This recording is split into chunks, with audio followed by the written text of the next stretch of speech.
tosoma ku Bukedde TV. Bulldoze ekiro ssaawa 5 tuba tusimbudde olwokutaano luno omwezi guno omwaka guno banengera kwetera ebintu bingi nnyo mwekulita baserebu abakabi olwaleero ninaani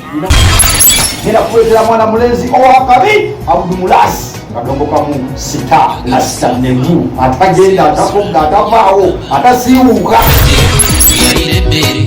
kuliranyirira njagala obe mufaamu nganze maani ayo rasasima tunabudo ninakubera ku Bulldoze Bukedde TV ekiro ssaawa 5 ne MC Mazinga beera ko tulina emboozi yonna tutunda ku tikiti n'agyera ate tubeeyo nga 16 nanti zigera kubeera lwa 6 ku Papa Sport nange rasasima farm yonna njija nayo ne ku Bulldoze tovaako Anti yatangazaga musolo gwa Mungu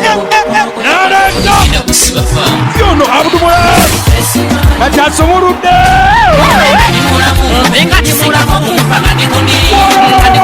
Saturday 16 ogw'omwenda Papa Sport emakidye kuno abakwetiri boosa Abdulmulasi omuyimbi wonna atagwa buwombi atukuba omuziki gwe gwonna omupya n'omukadde bange mwena abali amanya nediboozi Eddie Kenzo nga ndi wano kubayitamu the best of Abdulmulasi wenkera nga 17 bakikalira nakawuka mu kisaawe